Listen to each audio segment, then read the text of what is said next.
ਸਤਨਾਮ ਵਾਹਿਗੁਰੂ ਸਾਹਿਬ JIO. Satnam Waheguru ਸਾਹਿਬ JIO. ਮਨੈ ਸੁਰਤ ਹੋਵੇ ਮਨ ਬੁੱਧ, ਮਨੈ ਸਗਲ ਭਗਣ ਕੀ ਸ਼ੁੱਧ।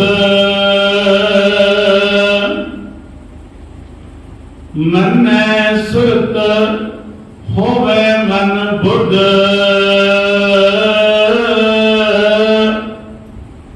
ਮਨੈ ਸਗਲ ਭਗਣ ਕੀ ਸੁਧ। ਮਨੈ ਮੋਹ ਚੋਟਾ ਨਾ ਖਾਏ,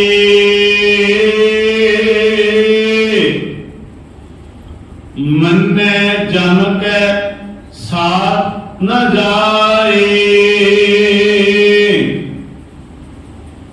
ਐਸਾ ਨਾਮ ਨਿਰੰਜਨ ਹੋਏ,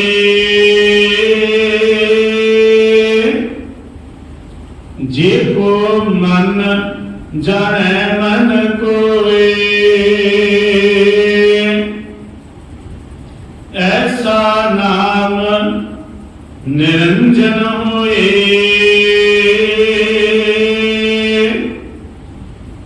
ਜੇ ਕੋ ਮਨ ਜਾਣੈ ਮਨ ਕੋਏ।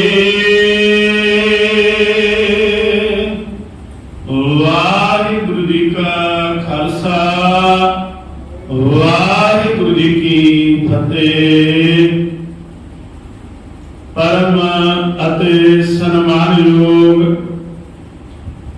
ਜੁਗੋ ਜੁਗ ਅਟਲ ਚਵਰ ਛਤਰ ਤਖਤ ਦੇ ਮਾਲਕ ਸਾਹਿਬ ਸ੍ਰੀ ਗੁਰੂ ਗ੍ਰੰਥ ਸਾਹਿਬ ਜੀ ਦੀ ਪਾਵਨ ਪਵਿੱਤਰ ਹਜ਼ੂਰੀ ਅੰਦਰ ਸੁਭਾਏ ਮਾਨ ਹੋਏ ਬੈਠੇ ਸਤ ਸੰਗੀ ਜਨੋ, ਵੱਡੇ ਭਾਗਾਂ ਦੁਆਰਾ ਸਤ ਸੰਗਤ ਦੀਆਂ ਅਮੋਲਕ ਘੜੀਆਂ ਪ੍ਰਾਪਤ ਹੋਈਆਂ ਹਨ। ਸਵਾਓ ਸੰਧਿਆ ਵੇਲੇ ਦੇ ਦੀਵਾਨਾਂ ਅੰਦਰ ਨਾਮ ਸਿਮਰਨ ਵਿੱਚ ਹਾਜ਼ਰੀਆਂ ਭਰੀਆਂ ਹਨ। ਆਓ ਧੰਨ ਸ਼੍ਰੀ ਗੁਰੂ ਗ੍ਰੰਥ ਸਾਹਿਬ ਮਹਾਰਾਜ ਜੀ ਦੀ ਪਵਿੱਤਰ ਗੁਰਬਾਣੀ ਦੀ ਅੰਮ੍ਰਿਤਮਈ ਲੜੀਵਾਰ ਵਿਚਾਰ, ਜਿਸ ਦੀ ਅਰੰਭਤਾ ਧੰਨ ਸ਼੍ਰੀ ਗੁਰੂ ਨਾਨਕ ਸਾਹਿਬ ਮਹਾਰਾਜ ਜੀ ਦੀ ਪਵਿੱਤਰ ਗੁਰਬਾਣੀ ਜਪਜੀ ਸਾਹਿਬ ਜੀ ਦੀ ਪਾਵਨ ਵਿਚਾਰ ਚੱਲ ਰਹੀ ਹੈ। ਆਓ ਇਸੇ ਲੜੀ ਦੀ ਵਿਚਾਰ ਨੂੰ ਅੱਗੇ ਤੋਰਦੇ ਆ। ਆਓ ਆਪਾਂ ਜੋ ਕਿ ਅੱਜ 12ਵੀਂ ਪੌੜੀ ਦੀ ਵਿਚਾਰ ਜਿਹੜੀ ਹੈ ਸਰਵਣ ਕਰਨੀ ਹੈ।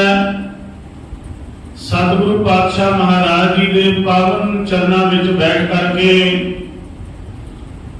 ਆਓ ਮਨ ਬਿਰਤੀਆਂ ਇਕਾਗਰ ਚਿੱਤ ਕਰਕੇ ਰਸਨਾ ਪਵਿੱਤਰ ਕਰਦੇ ਆ। ਸਾਰੇ ਗੁਰੂ ਬਖਸ਼ੀ ਫਤਿਹ ਪ੍ਰਵਾਨ ਕਰੀਏ ਜੀ। ਆਖੋ ਵਾਹਿਗੁਰੂ ਜੀ ਕਾ ਖਾਲਸਾ, ਵਾਹਿਗੁਰੂ ਜੀ ਕੀ ਫਤਿਹ। ਕੱਲ ਦੇ ਦੀਵਾਨ ਦੇ ਅੰਦਰ ਆਪਾਂ ਮੰਨੇ ਵਾਲੀ 11ਵੀਂ ਪੌੜੀ ਦੀ ਵਿਚਾਰ ਨੂੰ ਸਰਵਣ ਕੀਤਾ ਸੀ। ਸਭ ਤੋਂ ਪਹਿਲਾਂ 4 ਸੁਣਨ ਵਾਲੀਆਂ ਪੌੜੀਆਂ ਹਨ।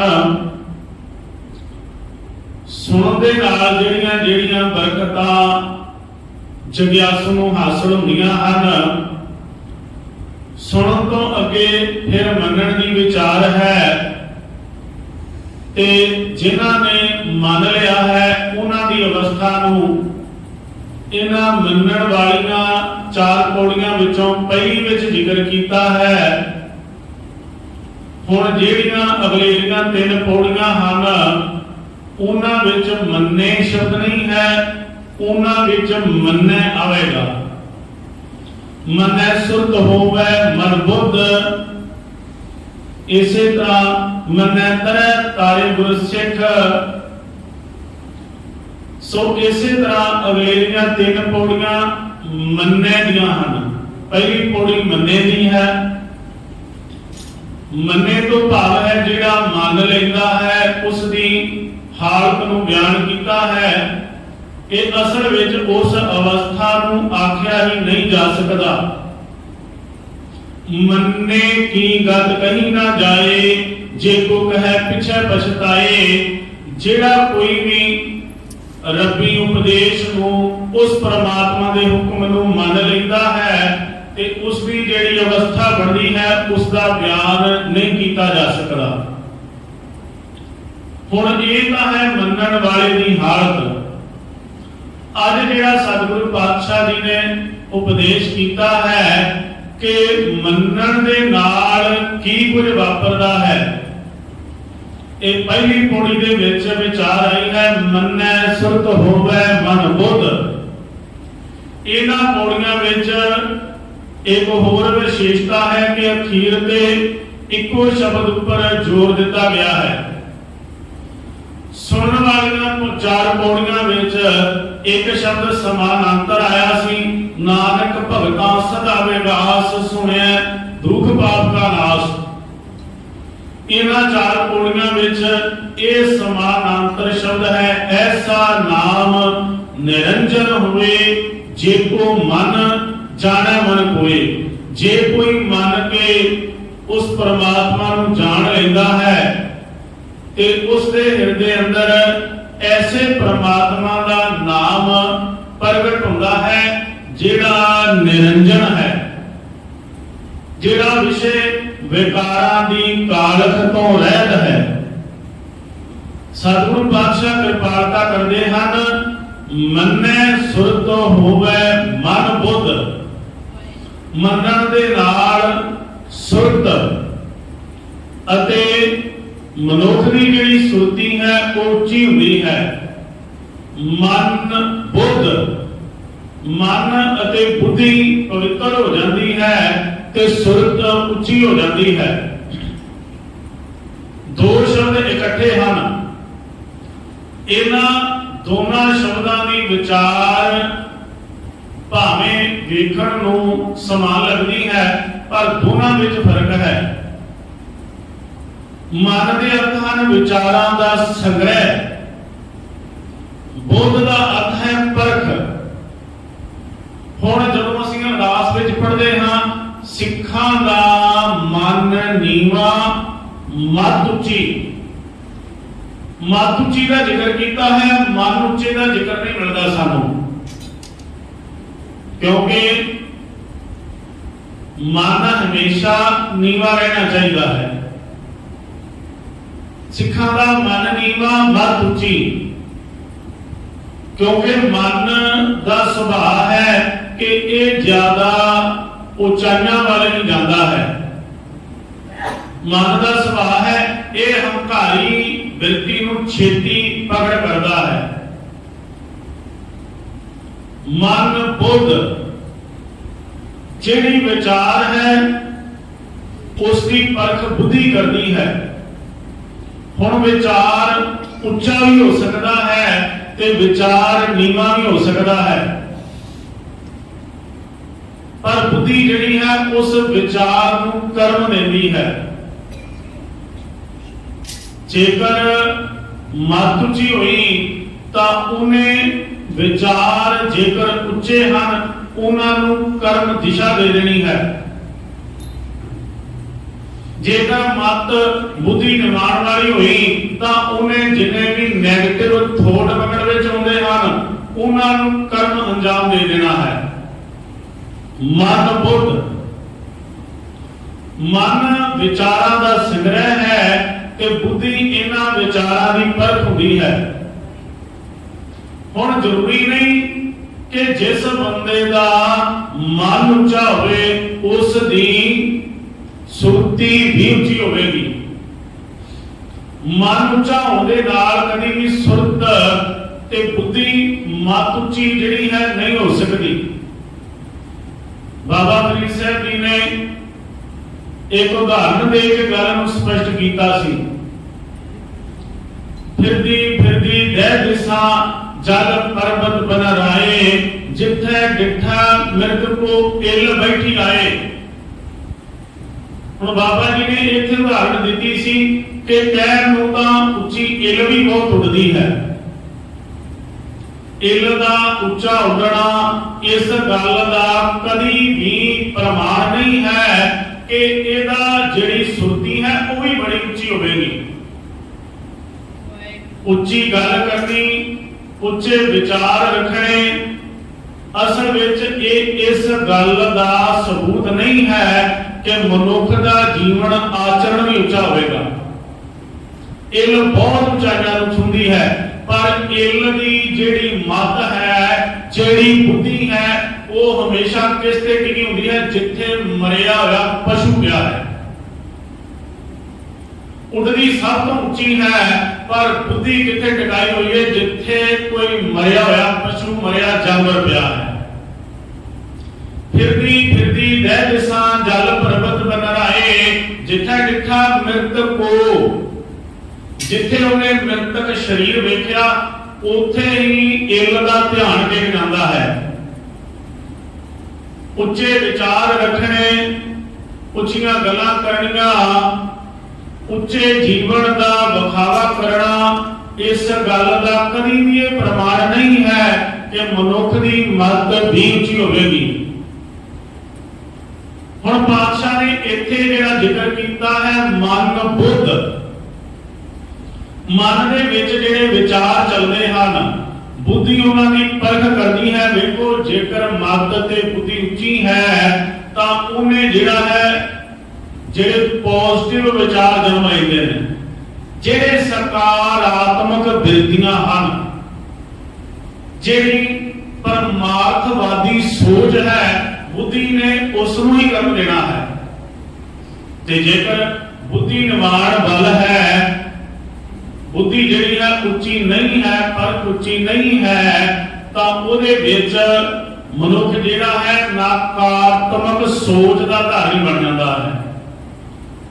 बादशाह आखदे हन ਇਹ ਮਤ ਉੱਚੀ ਕਿਸ ਤਰ੍ਹਾਂ ਜਾਣੀ ਹੈ, ਸੁਰਤੀ ਉੱਚੀ ਕਿਸ ਤਰੀਕੇ ਨਾਲ ਹੋਵੇਗੀ? ਮੰਨਣ ਦੇ ਨਾਲ, ਮੰਨੈ ਸੁਰਤ ਹੋਵੇ ਮਨ ਬੁੱਧ, ਮੰਨਣ ਦੇ ਨਾਲ ਸੁਰਤੀ ਉੱਚੀ ਹੋ ਜਾਂਦੀ ਹੈ। ਹੁਣ ਅਸਲ ਵਿੱਚ ਆਪਾਂ ਇਸ ਗੱਲ ਨੂੰ ਆਪਣੇ ਮਨ ਵਿੱਚ ਵਿਚਾਰਾਂਗੇ ਕਿ ਸੁਰਤ ਦਾ ਮਨ ਨਾਲ ਕੀ ਸੰਬੰਧ ਹੈ। ਤਾਂ ਗੁਰੂ ਅਮਰਦਾਸ ਪਾਤਸ਼ਾਹ ਮਹਾਰਾਜ ਜੀ ਨੇ ਇਸ ਗੱਲ ਨੂੰ ਆਪਣੀ ਪਾਵਨ ਬਾਣੀ ਵਿੱਚ ਸਪਸ਼ਟ ਕੀਤਾ ਹੈ। ਤਾਂ ਗੁਰੂ ਅਮਰਦਾਸ ਪਾਤਸ਼ਾਹ ਮਹਾਰਾਜ ਕਿਰਪਾਲਤਾ ਕਰਦੇ ਹਨ। ਅਸਲ ਵਿੱਚ ਸੁਰਤ ਦਾ ਉੱਚਾ ਹੋਣਾ ਇਸ ਕਰਕੇ ਹੈ ਕਿ ਜਿਸ ਦਿਨ ਬੰਦਾ आत्मक तौर पर जागृत होता है, उसे दिन ही सुरत जिहड़ी है उच्ची उठनी शुरू हो जाती है। इसे लिए शायद जागण वाले मनुख के वास्ते भी ये शब्द वरत्या, क्या तू सोया जाग आना। जेड़े मनुख नूं ये शब्द वरते होणगे भगत रविदास जी ने, है तां ओह मनुख जागदा सी, सुन भी रहा होगा, और ਉਹਦੇ ਵਾਸਤੇ शब्द ਜਿਹੜਾ ਵਰਤਿਆ क्या तू सोया, तू ਸੁੱਤਾ ਹੋਇਆ है। हैरानगी की गल है, जागृत मनुख ਨੂੰ ਇਹ ਉਪਦੇਸ਼ ਦੇਣਾ ਪਿਆ ਕਿ ਤੂੰ ਸੁੱਤਾ ਪਿਆ ਹੈ। ਇੱਥੇ ਸੌਣ ਤੋਂ ਭਾਵ ਸੀ ਕਿ ਸੁਰਤ ਜਿਹੜੀ ਸੀ ਸੁੱਤੀ ਹੋਈ ਸੀ। क्या तू सोया जाग आना, तै जीवन जग सच कर जाना, क्योंकि तू इस जीवन को सच करके मान लिया है। तेरी सुरती ने समझ लिया है कि जीवन जिहड़ा है सच है पर नहीं है। इस करके जागृत अवस्था दे विच भी तेरी सुरती जिहड़ी है सुती हुई है। ते बाबा जी ने फिर गल नूं स्पष्ट कीता है कि इस तरीके दे नाल सुरती जिहड़ी है सुती हुई है। बाबा जी ने आख्या कहने लगे मन सोया माया बिस्मार, मन सोया माया बिस्मार। इस ग्रह में कोई ਜਾਗਤ ਰਹੇ। ਇਸ ਸਰੀਰ ਵਿੱਚ ਕੁਝ ਜਾਗਰਤ ਅਵਸਥਾ ਵੀ ਹੈ। इस ग्रह में कोई जागत रहे साबत वस्तु अपनी रहे। इस शरीर विच कुछ जागृत भी है। वो जागृत है जिसमें बाबे कबीर साहब ने आख्या, कहो कबीर इहो राम की अंश। उसी अंदर वाली बुद्धि जिहड़ी परख करती है कि असल विच मनुख ने कित्थे तक पहुंचना है। धन गुरु अमरदास पातशाह महाराज कृपालता करते हैं, तेही गुणी संसार भरम सुता, सुत्या रैन में हाणी, गुर कृपा ते से जन जागे, जिन्ना हर मन वसिया बोले है अमृत बाणी। तीन गुणों के विच संसार सुता होया है। सुरती उची उठनी है मनन दे नाल। तीन गुणां विच संसार सुता है। तीन गुण किहड़े हन? रजो गुण, तमो गुण ते सतो गुण। रजो गुण की है? रजो गुण सौखे तौर ते समझ पै जाएगा कि जिवें मनुख वखाई तां कुछ देंदा होवे पर करना कुछ चाहुंदा होवे। हुण जिवें इलैक्शन दा टाइम होना है ते इत्थे हुण तुहानू लीडर लोग जिहड़े हन वो आम ही घरां दे विच हत्थ जोड़दे मिल जाणगे, सानू वोटां पाओ, सानू जिहड़ा है जताओ, वो हाथ जोड़ के मिल जाणगे। ਅਸੀਂ ਇਹ ਕੰਮ ਕਰਾਂਗੇ। ਤੇ ਜਿਸ ਦਿਨ ਹੁਣ ਉਹਨਾਂ ਦਾ ਜਿਹੜਾ ਸਬੰਧ ਜੁੜਿਆ ਹੈ ਉਹ ਕੀ ਹੈ? ਰਜੋ ਗੁਣੀ। ਉਹਨਾਂ ਨੇ ਹੁਣ ਉਹਨਾਂ ਦਾ ਚਿਹਰਾ ਵੇਖਣ ਵਾਲਾ ਹੋਵੇਗਾ ਜਦੋਂ ਉਹਨਾਂ ਨੇ ਲੋਕਾਂ ਤੋਂ ਵੋਟਾਂ ਮੰਗਣੀਆਂ, ਐ ਹੱਥ ਜੋੜਨਗੇ। ਤੇ ਜਿਸ ਦਿਨ ਉਹਨਾਂ ਨੂੰ ਲੋਕਾਂ ਦਾ ਸਮਰਥਨ ਮਿਲ ਗਿਆ, ਜਿਸ ਦਿਨ ਰਾਜ ਦੀ ਕੁਰਸੀ ਮਿਲ ਗਈ, ਤੇ ਉਸ ਦਿਨ ਫਿਰ ਉਹ ਜਿਹੜੇ ਹਨ ਮੂੰਹ ਨਹੀਂ ਵਿਖਾਉਂਦੇ। रजो गुणी का अर्थ है कि किसी तरीके नाल अपना हाव भाव विखा के लोकां नूं लुटना। रजो गुणी। राजसी गुण, राज सत्ता वाला गुण, राजसी ताकत। रजो गुणी। तमो गुणी तो भाव है कि असल विच वो गुण ਜਿਹੜਾ ਕਿ ਧਾਰਮਿਕ ਤੌਰ ਤੇ ਮਨੁੱਖ ਕਰਦਾ ਹੈ। ਧਾਰਮਿਕ ਤੌਰ ਤੇ ਜਿਹੜਾ ਮਨੁੱਖ ਕਰਮ ਕਾਂਡ ਕਰਦਾ ਹੈ, ਅਸਲ ਦੇ ਵਿੱਚ ਜਿਸ ਤਰੀਕੇ ਦੇ ਨਾਲ ਉਹ ਬਾਹਰੀ ਕਰਮ ਕਰਦਾ ਹੈ ਤੇ ਬਾਹਰੀ ਕਰਮ ਕਰਕੇ ਤੇ ਇਹ ਵਿਖਾਵਾ ਕਰਦਾ ਹੈ ਕਿ ਸ਼ਾਇਦ ਮੈਂ ਬਹੁਤ ਉੱਚਾ ਹਾਂ ਤੇ ਉੱਚੇ ਜੀਵਨ ਵਾਲਾ ਹਾਂ, पर असल विच अंदर दा जीवन उस प्रकार ना होवे। एक तां मनुख बाहरी हाव भाव दिखा के लुटदा है, वो लोकां नूं लुटदा है। ते तमो गुणी दा अर्थ है जेड़ा मनुख लुटण लगिया आपा भाव भी लुट लैंदा है। एक लोकां नूं लुट के खुश हुंदा है ते दूजा जिस दिन लुटण ते आउंदा है वो अपने आप ही लुट लेता है। तमो गुणी का अर्थ है कि बुद्धि की परख इथों तक चली जानी, ओनू अपने ते पराए का भी ख्याल हो जाना। जिवें कि नशा करने वाला मनुख अपने घर दे विचों चीज़ां चुक के बेच देता है। वो ये नहीं देखता कि इहदे नाल मेरे बच्चों दी फीसां भरीआं जाणीआं हन। कई बार नशा करने वाला मनुख अपने मां प्यो का भी कतल कर देता है। तमो गुणी जदों बुद्धि इस तल ते पहुंच जाए कि उस दे विच परख दी शक्ति खत्म हो जाए, जिसमें पातशाह जी ने बाणी में बयान किया सी, अपना पराया ना पछाणे खसमो, धक्के खाए जित पीता, मत दूर होए बल पवै विच आए। अपना पराया ना पछाणे खसमो, धक्के खाए जिस विच मनुख अपने ते पराए की पछाण भुल जाता है। सतो गुणी जिस तरीके दे नाल मनुख तीरथ प्रत्या दान किए मन में धरै गुमान कौ नानक, जिस तरीके दे नाल हाथी जिहड़ा है नहाउंदा है ते नहा के की करता है बाद विच अपने शरीर नूं पानी नाल धो के ते उथों ही जाके बाहर मिट्टी इकट्ठी करके फिर अपने पिंडे ते मल लैंदा है। इसे तरीके दे नाल सतो गुणी वाला मनुख बाहरी तौर ते कर्म करता है धार्मिक, पर वो धार्मिक कर्म करके फिर आके जिहड़ा है विषय वकारां दी मैल अपने विच मेड़ लैंदा है, अपने अंदर नूं हंकार दे नाल भर लैंदा है। यह है सतो गुणी। पातशाह ने बाणी विच इन्हां दा वर्णन कीता है। तेही गुणी संसार भ्रम सुत्या, सुत्या रहण विहाणी गुर किरपा ते से जन जागे, जिन्ना हर मन वसिया बोले अमृत बाणी। गुरु की कृपा के नाल कोई जागदा है जिस दे ऊपर परमात्मा की बाणी उसका हुक्म जिहड़ा है लागू हुंदा है। हुण सतगुरु पातशाह कथन करते हैं, कह लगे असल विच मनुख की करता है, ये सुरती जिहड़ी है जागदी क्यों नहीं है। सतगुरु पातशाह वर्णन करते हैं, कह लगे असल दे विच की करता है कि ये वकारां दी पकड़ विच जदों आ जाता है ते बुद्धि दे उपर वकार जिहड़े हैं काबू पा लैंदे हन। पातशाह जी ने जेड़ा बाणी दे विच ओदा वर्णन कीता है, जिसने पांच वकारां नूं ही अपने अधीन कर लिया। पातशाह कृपालता करते हैं, जिन्हां मेरा मारे पंच सूरबीर ऐसो कौन बली रे, जिन पंच मार बेदार गुदारे सो पूरा एक कली रे।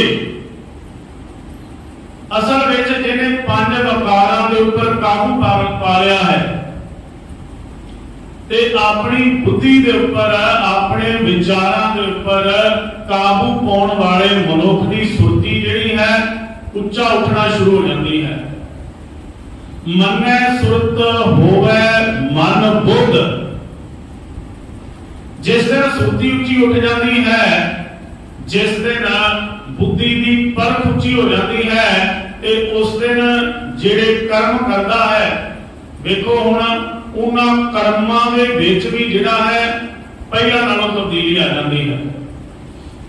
सौखे तौर ते समझना होवे साडी बुद्धि साडी सुरती जिहड़ी है किन्नी गुणवान दे वल है। देखो असी अजोके समय दे विच वो भी कर्म कर रहे हैं जिहड़े कर्मां नूं धार्मिक जगत ने जिहड़ा है मना कीता है।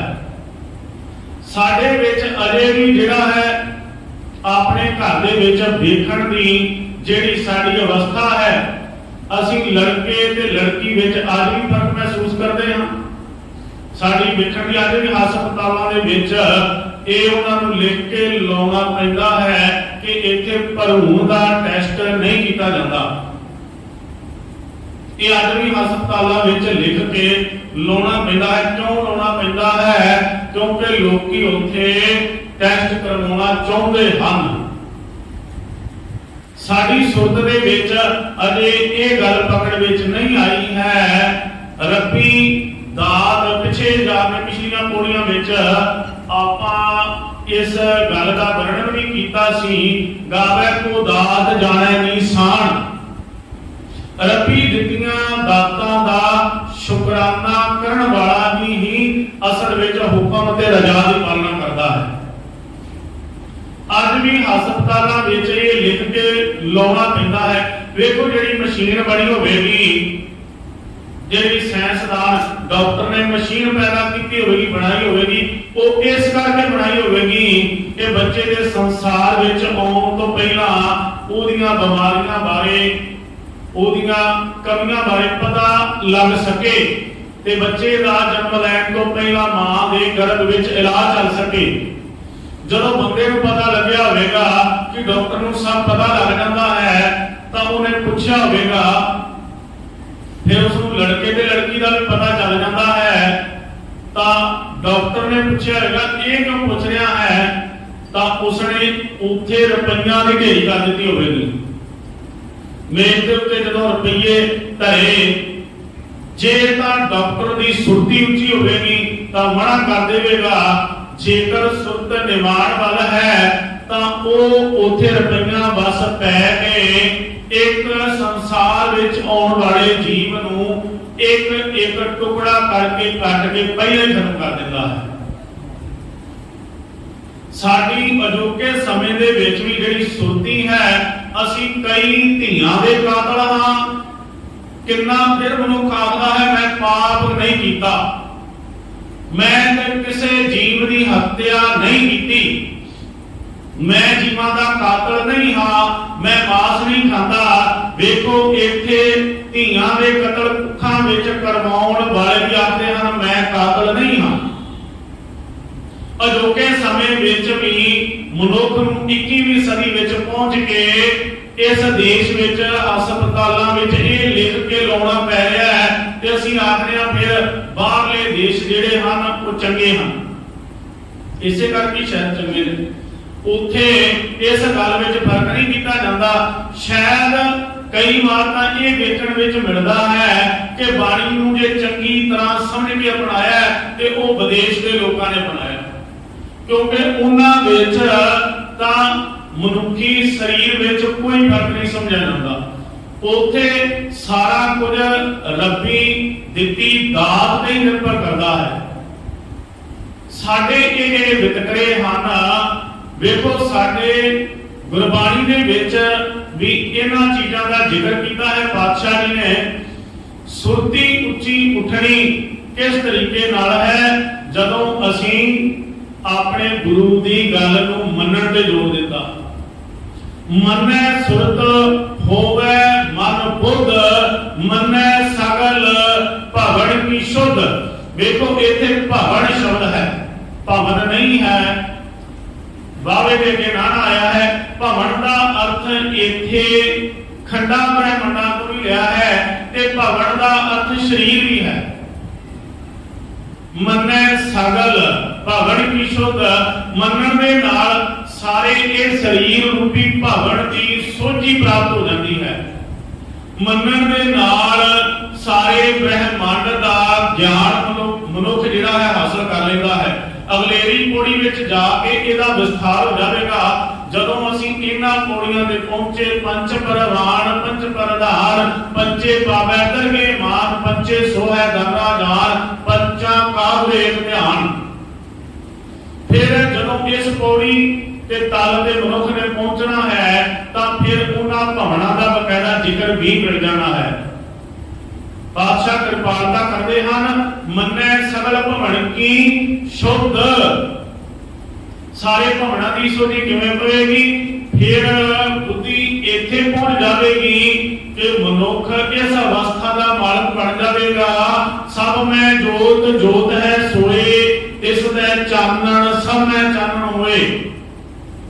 ਅਜੇ ਤੇ ਗਵਾਂਢੀ ਵਿੱਚ ਰੱਬ ਵਿਖਾਈ ਨਹੀਂ ਦਿੰਦਾ, ਅਜੇ ਤੇ ਸਕੇ ਭਰਾ ਵਿੱਚ ਰੱਬ ਵਿਖਾਈ ਨਹੀਂ ਦਿੰਦਾ। ਅਜੇ ਤਾਂ ਪਿਛਲੇ ਦਿਨਾਂ ਦੀ ਖਬਰ ਸੀ, ਇੱਕ ਕਲਯੁਗੀ ਪੁੱਤ ਨੇ ਆ ਕੇ ਤੇ ਆਪਣੇ ਪਿਓ ਨੂੰ ਵੱਢ ਦਿੱਤਾ ਹੈ।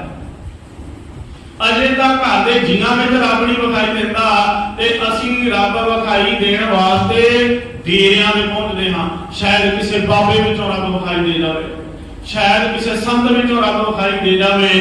ਪਾਤਸ਼ਾਹ ਨੇ ਇੱਥੇ ਰੱਬ ਦੀ ਜਦੋਂ ਗੱਲ ਕੀਤੀ ਤਾਂ ਉਹਨਾਂ ਇਹ ਨਹੀਂ ਸੀ ਆਖਿਆ ਭਈ ਕਿਤੇ ਬਾਹਰ ਰੱਬ ਨੂੰ ਲੱਭਣ ਵਾਸਤੇ ਜਾਈਏ। ਕਾਹੇ ਰੇ ਵਨ ਕੋਜਣ ਜਾਈ, ਸਰਬਨ ਵਾਸੀ ਸਦਾ ਅਲੇਪਾ, ਤੋਈ ਸੰਗ ਸਮਾਈ, ਮੁਕਰ ਮਾਏ ਜੈਸੇ ਛਾਈ। ਪਾਤਸ਼ਾਹ ਜੀ ਨੇ ਬਚਨ ਕੀਤੇ ਸਨ, ਜਿਸ ਰੱਬ ਦੀ ਭਾਲ ਵਿੱਚ ਮਨੁੱਖ ਤੁਰਿਆ ਹੈ ਉਹ ਰੱਬ ਨੂੰ ਲੱਭਣ ਵਾਸਤੇ ਕਿਤੇ ਬਾਹਰ ਨਹੀਂ ਜਾਣਾ ਪੈਂਦਾ। ਮੰਨੈ ਸਗਲ ਭਵਨ ਕੀ ਸ਼ੁੱਧ, ਮੰਨਣ ਦੇ ਨਾਲ ਬੁੱਧੀ ਇਸ ਤਲ ਦੇ ਵਿਕਾਸ ਤੱਕ ਪੜ ਜਾਵੇ ਕਿ ਜਦੋਂ ਸਾਰੇ ਭਵਨਾਂ ਵਿੱਚ ਉਹਦਾ ਸਰੂਪ ਵਿਖਾਈ ਦੇਣ ਲੱਗ ਪਵੇ।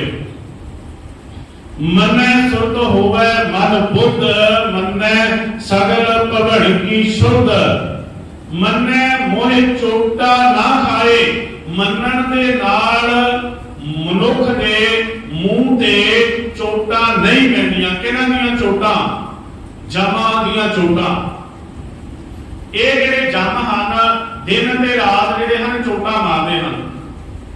ਹੁਣ ਆਪਾਂ ਇੱਥੇ ਅਸਲ ਵਿੱਚ ਇਹ ਸੋਚਾਂਗੇ ਕਿ ਚੋਟਾਂ ਤਾਂ ਜਗਤ ਵਿੱਚ ਹੀ ਪੈਂਦੀਆਂ ਹਨ, ਪਰ ਉਹਨਾਂ ਚੋਟਾਂ ਪਾਉਣ ਦਾ ਕਾਰਨ ਕੀ ਹੈ? ਵਕਾਰ ਹੀ ਹੈ। ਵੇਖੋ, ਪਹਿਲਾਂ ਮਨ ਦੇ ਤਲ ਤੇ ਇੱਕ ਥੋੜ ਨੇ ਜਨਮ ਲਿਆ ਕਿ ਮੈਂ ਚੋਰੀ ਕਰ ਲਵਾਂ, ਤੇ ਉਹ ਇੱਕ ਵਕਾਰ ਜਿਹੜਾ ਪੈਦਾ ਹੋਇਆ ਸੀ, ਜਿਹੜਾ ਮਨੁੱਖ ਨੂੰ ਚੋਰੀ ਵਾਸਤੇ ਪ੍ਰੇਰਿਤ ਕਰ ਰਿਹਾ ਸੀ। ਅਜੇ ਮਨੁੱਖੀ ਮਨ ਦੇ ਤਲ ਤੇ ਉਹ ਵਕਾਰ ਪ੍ਰਗਟ ਹੋਇਆ ਸੀ, ਪਰ ਜਦੋਂ ਉਸ ਵਿਕਾਰ ਨੂੰ ਚੋਰੀ ਵਾਲੇ ਥੋੜ ਨੂੰ ਕਰਮ ਅੰਜਾਮ ਦਿੱਤਾ ਗਿਆ ਤੇ ਉੱਥੇ ਹੁਣ ਵੇਖੋ ਚੋਰੀ ਦਾ ਥੋੜ ਤਾਂ ਮਨ ਤੋਂ ਉਪਜਿਆ ਸੀ, ਤੇ ਪਰ ਜਿਹੜੀ ਸੰਸਾਰ ਵਿੱਚ ਕੁੱਟ ਪੈਂਦੀ ਹੈ ਉਹਦਾ ਬੰਦੇ ਦੇ ਮੂੰਹ ਤੇ ਹੀ ਪੈਂਦੀ ਹੈ ਨਾ। ਮੰਨੈ ਮੋਹਿ ਚੋਟਾ ਨਾ ਖਾਏ। ਮੰਨਣ ਦੇ ਨਾਲ ਮਨੁੱਖ ਦੇ ਮੂੰਹ ਤੇ ਚੋਟਾਂ ਨਹੀਂ ਪੈਣਗੀਆਂ, ਵਕਾਰਾਂ ਦੀਆਂ ਚੋਟਾਂ। ਬਾਦਸ਼ਾਹ ਜੀ ਨੇ ਜ਼ਿਕਰ ਕੀਤਾ ਹੈ ਗੁਰਬਾਣੀ ਵਿੱਚ, ਅਸਲ ਦੇ ਵਿੱਚ ਜਮਾਂ ਦੀਆਂ ਚੋਟਾਂ ਨਹੀਂ, ਇੱਥੇ ਵਕਾਰਾਂ ਦੀਆਂ ਚੋਟਾਂ ਕਈਆਂ ਨੂੰ ਦਿਨ ਰਾਤ ਪੈਂਦੀਆਂ ਹਨ। ਆਵਰ ਪੰਚਹਮ ਏਕ ਜਨਾ ਕਿਉਂ ਰਾਖੈ ਘਰ ਬਾਰ ਮਨਾ। ਮਾਰੈ ਲੁੱਟੈ ਨੀਤ ਨੀਤ ਕਿਸਿਆਗੈ ਕਰੀ ਪੁਕਾਰ ਜਨਾ। ਦਿਨ ਤੇ ਰਾਤ ਮਾਰਦੇ ਵੀ ਨੇ ਤੇ ਦਿਨ ਤੇ ਰਾਤ ਲੁੱਟਦੇ ਵੀ ਨੇ।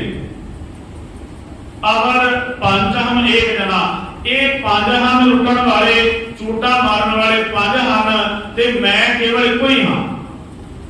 ਅਵਰ ਪੰਚਹਮ ਏਕ ਜਨਾ ਕਿਉਂ ਰਾਖੋ ਕਰ ਬਾਰ ਮਨਾ। ਮਾਰੈ ਲੁੱਟੈ ਨੀਤ ਨੀਤ ਕਿਸ ਆਗੈ ਕਰੀ ਪੁਕਾਰ ਜਨਾ। ਤੇ ਆਖਿਆ ਬਚਣਾ ਕਿਵੇਂ ਹੈ? ਸ੍ਰੀ ਰਾਮ ਨਾਮਾ ਉਚਾਰ ਮਨਾ ਆਗੈ ਜਮ ਦਲ ਬਿਗਮ ਘਣਾ।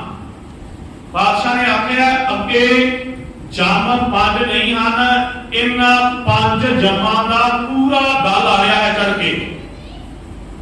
ਤੂੰ ਪਰਮਾਤਮਾ ਦੇ ਨਾਮ ਸਿਮਰਨ ਦੇ ਨਾਲ ਜੁੜ।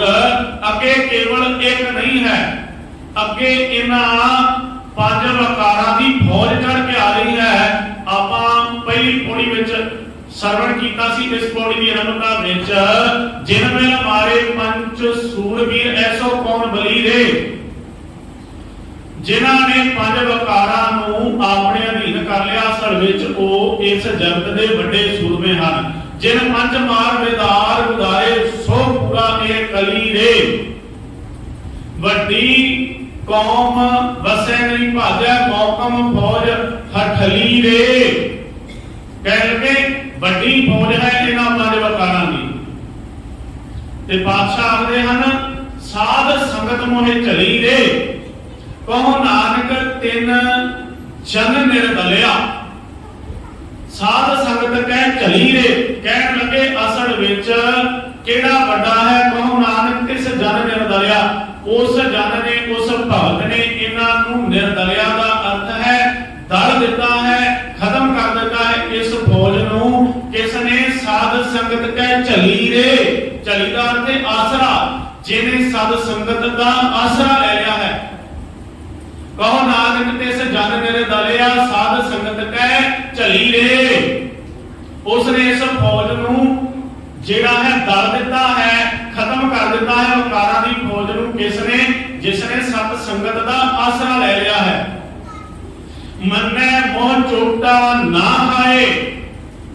ਵਕਾਰਾਂ ਦੀਆਂ ਚੋਟਾਂ ਨਹੀਂ ਪੈਂਦੀਆਂ ਜਿਹੜਾ ਮੰਨ ਲੈਂਦਾ ਹੈ। ਬਾਬਾ ਬੁੱਢਾ ਸਾਹਿਬਾਨ ਜੀ ਦਾ ਜੀਵਨ ਦੀ ਮੈਂ ਆਪ ਜੀ ਨਾਲ ਸਾਂਝ ਪਾਵਾਂ। ਪਿਛਲੇ ਦਿਨਾਂ ਧੰਨ ਸ਼੍ਰੀ ਗੁਰੂ ਗ੍ਰੰਥ ਸਾਹਿਬ ਜੀ ਦੇ ਸੰਪੂਰਨਤਾ ਦਿਵਸ ਤੇ ਇਹ ਪ੍ਰਕਰਣ ਜਿਹੜਾ ਹੈ ਬਾਬਾ ਬੁੱਢਾ ਸਾਹਿਬ ਜੀ ਵਾਲਾ ਵਿੱਚੇ ਰਹਿ ਗਿਆ ਸੀ। ਜਿਸ ਦਿਨ ਅੰਤਰਾ ਸਮਾਂ ਆਇਆ ਮਹਾਨ ਬਾਬਾ ਬੁੱਢਾ ਸਾਹਿਬ ਜੀ ਦਾ 125 ਵਰਿਆਂ ਦੀ ਉਮਰ ਸੀ। ਜਿਸ ਦਿਨ ਰਮਦਾਸ ਦੇ ਵਿੱਚ ਬਾਬਾ ਬੁੱਢਾ ਸਾਹਿਬਾਨ ਜੀ ਨੇ ਧੰਨ ਗੁਰੂ ਹਰਗੋਬਿੰਦ ਪਾਤਸ਼ਾਹ ਜੀ ਨੂੰ ਆਪਣੇ ਕੋਲ ਬੁਲਾਇਆ। ਜਿਸ ਦਿਨ ਅੰਤਰਾ ਸਮਾਂ ਆਇਆ, ਵੇਖੋ ਉਸ ਰਾਤ ਮੀਰੀ ਪੀਰੀ ਦੇ ਮਾਲਕ ਧੰਨ ਗੁਰੂ ਹਰਗੋਬਿੰਦ ਪਾਤਸ਼ਾਹ ਮਹਾਰਾਜ ਜੀ ਕੋਲ ਸਨ ਤੇ ਉਸ ਵਕਤ ਜਦੋਂ ਗੁਰੂ ਹਰਗੋਬਿੰਦ ਪਾਤਸ਼ਾਹ ਮਹਾਰਾਜ ਜੀ ਨੂੰ ਬੁਲਾਇਆ ਗਿਆ, ਸਾਰੀ ਰਾਤ ਬਾਬਾ ਬੁੱਢਾ ਸਾਹਿਬਾਨ ਜੀ ਤੇ 6ਵੇਂ ਪਾਤਸ਼ਾਹ ਤੇ ਸਿੱਖਾਂ ਦੇ ਵਿੱਚ ਆਪਸੀ ਵਿਚਾਰ ਵਟਾਉਂਦੇ ਹੋਏ ਜਦੋਂ ਅੰਮ੍ਰਿਤ ਵੇਲਾ ਹੋਇਆ, ਬਾਬਾ ਬੁੱਢਾ ਸਾਹਿਬਾਨ ਜੀ ਉੱਠੇ, ਆਪਣੇ ਨੇਮ ਅਨੁਸਾਰ ਉਹਨਾਂ ਨੇ ਇਸ਼ਨਾਨ ਕੀਤਾ। ਵੇਖੋ 125 ਸਾਲਾਂ ਵਿੱਚ ਆ ਕੇ ਵੀ ਬਾਬਾ ਬੁੱਢਾ ਸਾਹਿਬਾਨ ਦੀ ਸੁਰਤ ਦੇ ਵਿੱਚ ਨੇਮ ਵਿੱਚ ਕੋਈ ਫਰਕ ਨਹੀਂ ਸੀ ਪਿਆ। ਬਾਬਾ ਬੁੱਢਾ ਸਾਹਿਬਾਨ ਜੀ ਉੱਠੇ, ਉਹਨਾਂ ਇਸ਼ਨਾਨ ਕੀਤਾ, ਗੁਰੂ ਹਰਗੋਬਿੰਦ ਪਾਤਸ਼ਾਹ ਮਹਾਰਾਜ ਜੀ ਨੂੰ ਕੋਲ ਬੁਲਾਇਆ ਗਿਆ। ਬਾਬਾ ਬੁੱਢਾ ਸਾਹਿਬਾਨ ਜੀ ਨੇ ਜਪ ਬਾਣੀ ਦੀ ਆਰੰਭਤਾ ਕਰ ਦਿੱਤੀ, ਜਪਜੀ ਸਾਹਿਬ ਦਾ ਪਾਠ ਆਰੰਭ ਕਰ ਦਿੱਤਾ। ਇੱਥੇ ਜਾ ਕੇ ਜਦੋਂ ਉਹਨਾਂ ਨੇ ਜਪਜੀ ਸਾਹਿਬ ਦਾ ਪਾਠ ਸੰਪੂਰਨ ਕਰ ਲਿਆ, ਵੇਖੋ ਇਹ ਉਹ ਬਾਬਾ ਬੁੱਢਾ ਸਾਹਿਬਾਨ ਜੀ ਸੀ ਜਿਨ੍ਹਾਂ ਦੇ ਬਾਰੇ ਇਤਿਹਾਸ ਵਿੱਚ ਦੱਸਿਆ ਕਹਿੰਦੇ ਇਹਨਾਂ ਦਾ ਦਾੜਾ ਕੇਸ ਚਿੱਟੇ ਹੋ ਚੁੱਕੇ ਸਨ ਤੇ ਬਾਬਾ ਬੁੱਢਾ ਸਾਹਿਬਾਨ ਜੀ ਦੇ ਜਿਹੜੇ ਭਰਵੱਟੇ ਸਨ ਉਹਨਾਂ ਦੇ ਵਾਲ ਵੀ ਕੇਸ ਵੀ ਚਿੱਟੇ ਹੋ ਚੁੱਕੇ ਸਨ ਤੇ ਲੰਮੇਰੇ ਸਨ। ਬਾਬਾ ਬੁੱਢਾ ਸਾਹਿਬਾਨ ਜੀ ਭਾਈ ਸੰਤੋਖ ਸਿੰਘ ਜੀ ਨੇ ਲਿਖਿਆ ਜਿਵੇਂ ਮਾਨੋ ਚਿੱਟੇ ਕਮਲ ਦੀਆਂ ਪੰਖੜੀਆਂ ਹੁੰਦੀਆਂ ਨੇ, ਉਸ ਤਰੀਕੇ ਦੇ ਨਾਲ ਬਾਬਾ ਬੁੱਢਾ ਸਾਹਿਬਾਨ ਜੀ ਦੇ ਚਿੱਟੇ ਕੇਸ ਨਜ਼ਰ ਆਉਂਦੇ ਸਨ।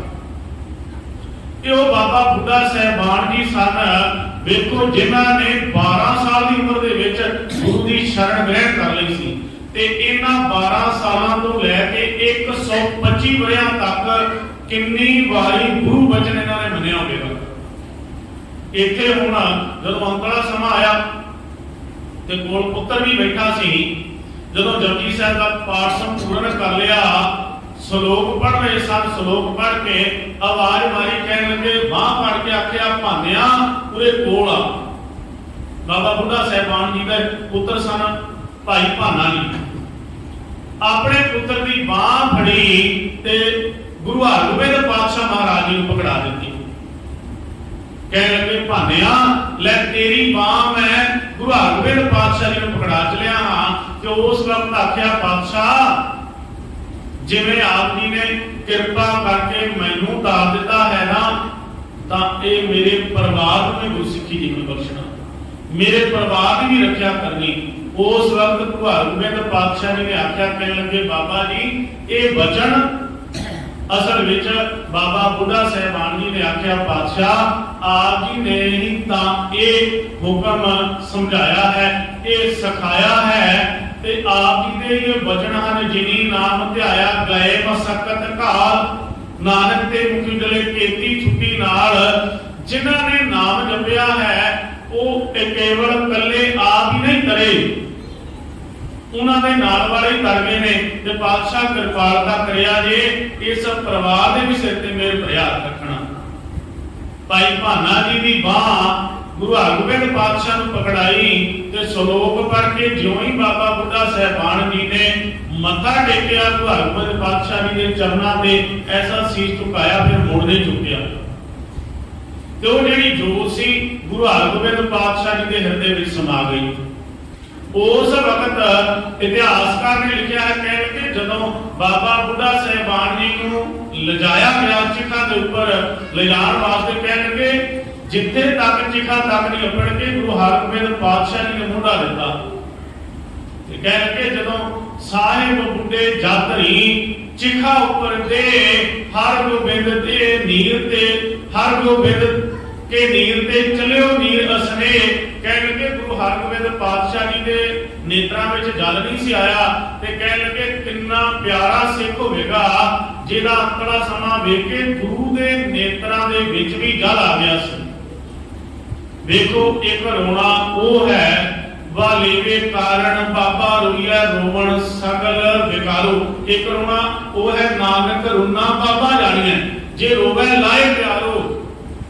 ਇੱਕ ਪਿਆਰ ਦੇ ਕਰਕੇ ਰੋ ਰਹੇ ਹਨ, ਇੱਕ ਜਿਹੜੇ ਹਨ ਮੋਹ ਕਰਕੇ ਰੋ ਰਹੇ ਹਨ। ਵਾਲੇਵੇ ਕਾਰਨ ਬਾਬਾ ਰੋਈਆ ਰੋਵਣ ਸਗਲ ਵਿਕਾਰੋ, ਨਾਨਕ ਰੋਣਾ ਬਾਬਾ ਜਾਣੀਐ, ਜੇ ਰੋਵੇ ਲਾਏ ਪਿਆਰੋ।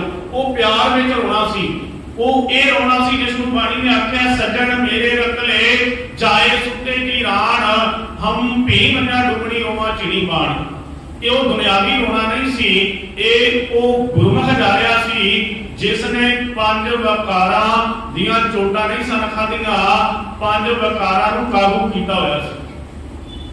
ਮੰਨੈ ਮੋਹ ਚੋਟਾ ਨਾ ਖਾਏ, ਮੰਨਣ ਦੇ ਨਾਲ ਮਨੁੱਖ ਨੂੰ ਜਮਾਂ ਦੀਆਂ ਚੋਟਾਂ ਨਹੀਂ ਪੈਂਦੀਆਂ। ਇਹ ਜਾਮੀ ਹਨ ਜਿਹੜੇ ਸੰਸਾਰ ਵਿੱਚ ਦੁਰਗਤੀ ਦਾ ਕਾਰਨ ਬਣਦੇ ਹਨ। ਮੰਨੈ ਮੋਹ ਚੋਟਾ ਨਾ ਖਾਏ, ਮੰਨੈ ਜਮ ਕੈ ਸਾਥ ਨਾ ਜਾਏ।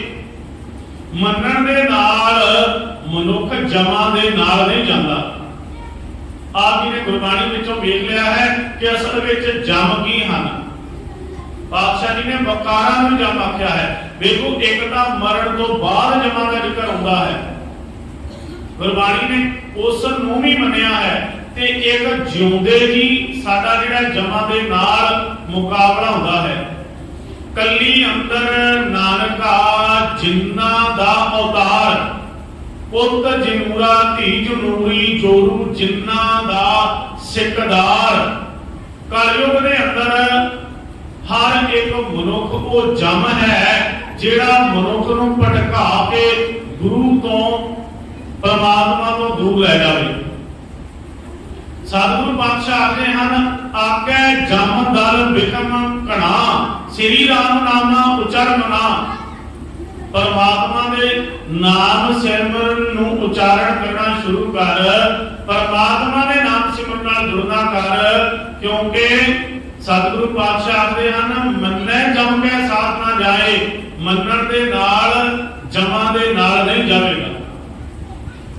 ਮੰਨਣ ਦੇ ਨਾਲ ਗੁਰੂ ਦਾ ਹੁਕਮ ਮੰਨਣ ਦੇ ਨਾਲ ਜਮ ਜਿਹੜੇ ਹਨ ਗਲ ਵਿੱਚ ਫਾਈ ਨਹੀਂ ਪਾਣਗੇ। ਨਹੀਂ ਤਾਂ ਪਾਤਸ਼ਾਹ ਕਿਰਪਾਲਤਾ ਕਰਦੇ ਹਨ, ਜਮਾਂ ਦੀ ਫਾਈ ਜਿਹੜੀ ਹੈ ਗਲ ਵਿੱਚ ਪੈ ਜਾਣੀ ਹੈ। ਮੰਨੈ ਜਮ ਕੇ ਸਾਥ ਨਾ ਜਾਏ, ਮੰਨੈ ਮਗ ਨਾ ਚੱਲੇ ਪੰਥ। ਪਾਤਸ਼ਾਹ ਕਿਰਪਾਲਤਾ ਕਰਦੇ ਹਨ ਕਿ ਅਸਲ ਦੇ ਵਿੱਚ ਮੰਨਣ ਦੇ ਨਾਲ ਜਿਹੜੀਆਂ ਜਿਹੜੀਆਂ ਬਰਕਤਾਂ ਵਾਪਰਦੀਆਂ ਹਨ, ਮੰਨੈ ਜਮ ਕੈ ਸਾਥ ਨਾ ਜਾਏ, ਮੰਨੈ ਮੋਹ ਚੋਟਾ ਨਾ ਖਾਏ, ਮੰਨੈ ਜਮ ਕੈ ਸਾਥ ਨਾ ਜਾਏ। ਐਸਾ ਨਾਮ ਨਿਰੰਜਨ ਹੋਏ।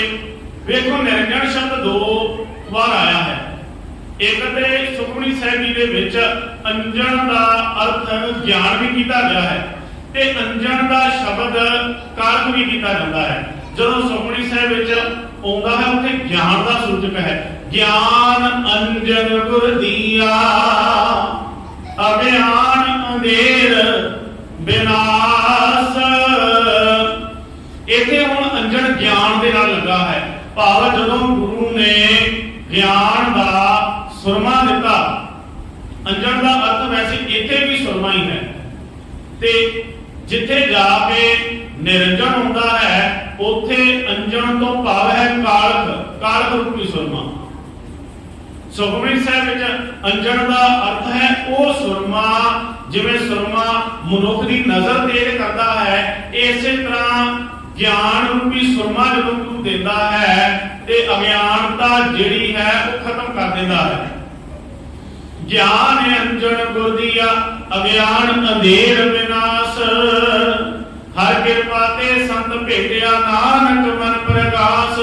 ਇੱਥੇ ਅੰਜਨ ਉਹ ਗਿਆਨ ਰੂਪੀ ਸੁਰਮਾ ਸੀ ਜਿਹੜਾ ਅਗਿਆਨਤਾ ਨੂੰ ਕੱਢ ਦਿੰਦਾ ਹੈ, ਜਿਵੇਂ ਸੁਰਮਾ ਨਜ਼ਰ ਤੇਜ਼ ਕਰ ਦਿੰਦਾ ਹੈ। ਇੱਥੇ ਨਿਰੰਜਨ ਸ਼ਬਦ ਹੈ, ਭਾਵ ਉਹ ਅੰਜਨ ਜਿਹੜਾ ਵਿਕਾਰਾਂ ਤੋਂ ਰਹਿਤ ਹੈ, ਜਿਹੜਾ ਕਾਲਕ ਤੋਂ ਰਹਿਤ ਹੈ, ਜਿਸ ਦੇ ਉੱਪਰ ਕਿਸੇ ਵੀ ਪ੍ਰਕਾਰ ਦੀ ਕਾਲਕ ਦਾ ਅਸਰ ਨਹੀਂ ਹੈ। ਪਰਮਾਤਮਾ ਦਾ ਨਾਮ ਕੀ ਹੈ? ਐਸਾ ਨਾਮ ਨਿਰੰਜਨ ਸੋਏ। ਐਸਾ ਨਾਮ ਨਿਰੰਜਨ ਸੋਏ ਜੇਕੋ ਮਨ। ਇੱਥੇ ਮਨ ਉਚਾਰਨ ਹੋਵੇਗਾ ਟਿੱਪੀ ਦੇ ਨਾਲ। ਜੇਕੋ ਮਨ, ਜੇਕੋ ਮਨ ਜਾਣੈ ਮਨ ਕੋਏ। ਜਿਹੜਾ ਕੋਈ ਮੰਨ ਕੇ ਜਾਣ ਲਵੇਗਾ ਉਹੀ ਅਸਲ ਵਿੱਚ ਮੰਨਣ ਦੀ ਅਵਸਥਾ ਦਾ ਜਿਹੜਾ ਹੈ ਜਨਮ ਹੋਵੇਗਾ। ਐਸਾ ਨਾਮ ਨਿਰੰਜਨ ਹੋਏ, ਜੇ ਕੋ ਮਨ ਜਾਣੇ ਮਨ ਕੋਏ। ਜਿਹੜਾ ਕੋਈ ਮੰਨਣ ਦੀ ਅਵਸਥਾ ਦਾ ਧਾਰਨੀ ਬਣ ਜਾਵੇਗਾ ਉਹ ਐਸੇ ਪਰਮਾਤਮਾ ਦੇ ਨਾਮ ਨੂੰ, ਜਿਹੜਾ ਪਰਮਾਤਮਾ ਦਾ ਨਾਮ ਨਿਰੰਜਨ ਹੈ, ਵਿਸ਼ੇ ਵਿਕਾਰਾਂ ਦੀ ਕਾਲਬ ਤੋਂ ਰਹਿਤ ਹੈ, ਉਸ ਨਾਮ ਦਾ ਧਾਰਨੀ ਬਣ ਜਾਵੇਗਾ।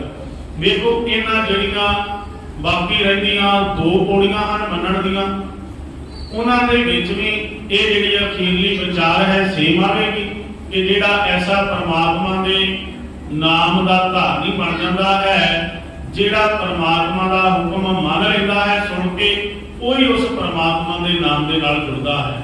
ਤੇ ਸਾਰੀ ਦੀ ਸਾਰੀ ਵਿਚਾਰ ਇਸ ਤਲ ਤੇ ਖੜੀ ਹੈ ਜਿਸ ਤੋਂ ਆਪਾਂ ਸਾਰੇ ਇਨਕਾਰੀ ਹੋਈ ਬੈਠੇ ਹਾਂ। ਹੁਣ ਆਪਾਂ ਵੀ ਕਿਵੇਂ, ਆਪਾਂ ਮੰਨਣ ਤੋਂ ਹੀ ਇਨਕਾਰੀ ਹਾਂ। ਵੇਖੋ ਸੁਣਨ ਤੋਂ ਕੋਈ ਇਨਕਾਰੀ ਨਹੀਂ ਹੈ, ਸੁਣੀ ਸਾਰੇ ਹੀ ਜਾਂਦੇ ਹਾਂ। ਤੇ ਆਪ ਜੀ ਨਾਲ ਬਚਨ ਦੀ ਸਾਂਝ ਪਈ ਸੀ, ਗਾਵਿਆ ਸੁਣਿਆ ਤਿਨ ਕਾ ਹਰ ਥਾਏ ਪਾਵੈ, ਜਿਨ ਸਤਿਗੁਰੂ ਕੀ ਆਗਿਆ ਸਤ ਸਤ ਕਰ ਮੰਨੀ। ਜਿਨ੍ਹਾਂ ਨੇ ਗੁਰੂ ਦਾ ਹੁਕਮ ਸਤ ਕਰਕੇ ਮੰਨਿਆ, ਵੇਖੋ ਉਹਨਾਂ ਦਾ ਹੀ ਗਾਵਿਆ ਸੁਣਿਆ ਜਿਹੜਾ ਹੈ ਥਾਏ ਪੈਣਾ ਹੈ। ਤੇ ਮੰਨਣ ਤੋਂ ਆਪਾਂ ਸਾਰਿਆਂ ਨੇ ਗੁਰੇਜ਼ ਨਹੀਂ ਕਰਨਾ। ਜੋ ਗੁਰ ਕਹੈ ਸੋਈ ਭਲ ਮਾਨੋ, ਹਰ ਹਰ ਕਥਾ ਨਿਰਾਲੀ। ਜੋ ਗੁਰਬਾਣੀ ਦੇ ਵਿੱਚ ਸਤਿਗੁਰੂ ਪਾਤਸ਼ਾਹ ਮਹਾਰਾਜ ਜੀ ਨੇ ਇਹਨਾਂ ਆਤਮਿਕ ਗੁਣਾਂ ਦਾ ਜ਼ਿਕਰ ਕੀਤਾ ਹੈ ਕਿ ਮੰਨਣ ਦੇ ਨਾਲ ਮਨੁੱਖ ਵਿੱਚ ਇਹ ਆਤਮਿਕ ਗੁਣ ਜਿਹੜੇ ਹਨ ਪ੍ਰਗਟ ਹੁੰਦੇ ਹਨ। ਆਪਾਂ ਗੁਰੂ ਦਾ ਹੁਕਮ ਉਪਦੇਸ਼ ਰੂਪ ਵਿੱਚ ਮੰਨ ਕੇ ਮੰਨਣ ਤੋਂ ਭਾਵੇਂ ਜੀਵਨ ਵਿੱਚ ਲਾਗੂ ਕਰਨਾ ਹੈ, ਤੇ ਤਾਂ ਹੀ ਇਸ ਜ਼ਿੰਦਗੀ ਦੇ ਵਿੱਚ ਜਿਹੜਾ ਹੈ ਸਤਿਗੁਰੂ ਪਾਤਸ਼ਾਹ ਨੇ ਕਿਰਪਾਲਤਾ ਕਰਨੀ ਹੈ। ਸਾਡੇ ਸਾਰਿਆਂ ਦੇ ਪਾਤਸ਼ਾਹ ਮਿਹਰਾਂ ਕਰਨ, ਪਾਵਨ ਗੁਰਬਾਣੀ ਦੀਆਂ ਗੁਰਮਤਿ ਵਿਚਾਰਾਂ ਕਰਦੇ ਆ। ਬੇਅੰਤ ਭੁੱਲਾਂ ਹੋ ਜਾਂਦੀਆਂ ਨੇ ਜੀ, ਬਖਸ਼ ਲੈਣੀਆਂ ਹੋਈਆਂ ਬੇਅੰਤ ਭੁੱਲਾਂ ਗਲਤੀਆਂ ਦੀ ਖਿਮਾ ਸਾਨੂੰ ਸਾਰਿਆਂ ਨੂੰ ਸਤਿਗੁਰੂ ਪਾਤਸ਼ਾਹ ਸਮਰਥ ਬਖਸ਼ਣ। ਇਹ ਲੋਕ ਸੁਖੀਏ ਪਰਲੋਕ ਸੁਹੇਲੇ, ਨਾਨਕ ਹਰਿ ਪ੍ਰਭ ਆਪੈ ਮਿਲੇ। ਵਾਹਿਗੁਰੂ ਜੀ ਕਾ ਖਾਲਸਾ, ਵਾਹਿਗੁਰੂ ਜੀ ਕੀ ਫਤਿਹ। ਸਲੋਕ